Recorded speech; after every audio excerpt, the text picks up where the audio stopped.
Everybody wants to come up with excuses. I'm this, I wasn't born that way. I'm stuck, I'm in a rut. I wasn't born here.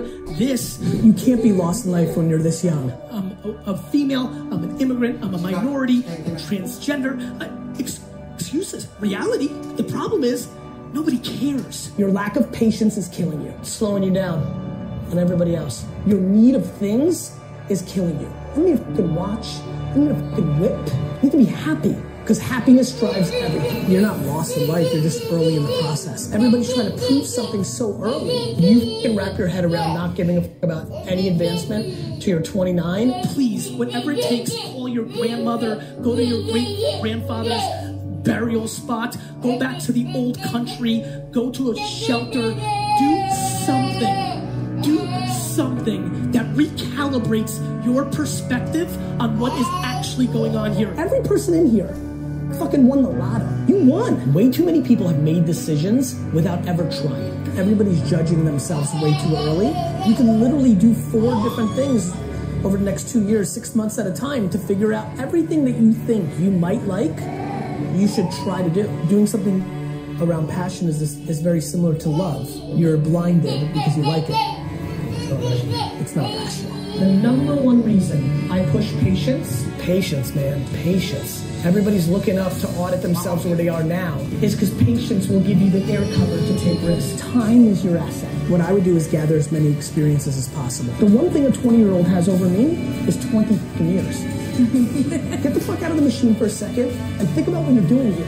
You get optimism and patience, you're fucking off to the fucking races. The 99% that achieve are willing to sacrifice, be persistent, put in disproportionate work, and think in 50-year terms, not 50-day terms. Just close your eyes until you're 29. Just close your eyes until you're 29.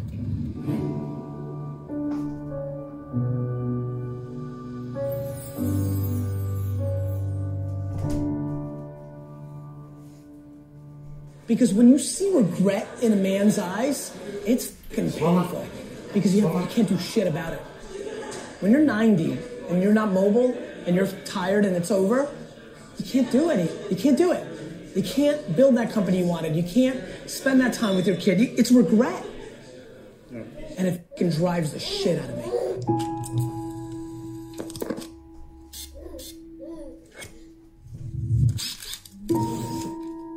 Look, I think failure has to be quantified. If you fail that you never can get up from it again, that's not a good failure. I think failure and adversity are the 2 things I think about. For me, as an entrepreneur and very entrepreneurial and always in my own stuff, all the failures along the way, even going back to like the baseball card show when I was 13 that I paid $400 for a table and nobody showed up to that baseball card show. That was a learning lesson. Those micro failures were super, super important. I think, it depends on your stomach, right? Like if you really fail, like go out of business, I think people take one of 2 ways, right? They're like just finished and they're never able to get off the mat and they go in a different direction. So to me, I think quantifying the failure is important to me.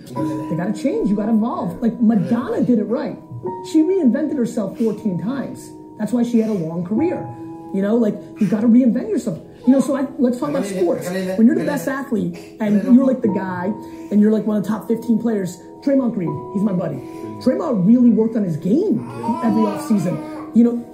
Ricky Rubio, the flashy point guard from Minnesota, if he developed his outside shot, he would have been a much bigger player. He had all the passing skills, the quickness, he's got everything. If instead of going to Ibiza and f***ing chicks in the offseason, he worked on his 18-foot jumper, he'd be in the game.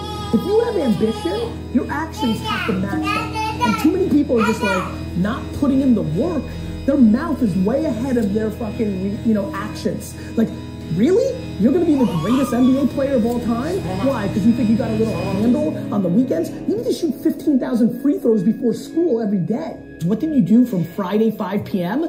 until Monday 7 a.m.? I'm just curious. And I don't think you shouldn't have a weekend, but I think everybody's ambition actually is more predicated on their actions than their words. My friends tell me all the time they're so ambitious.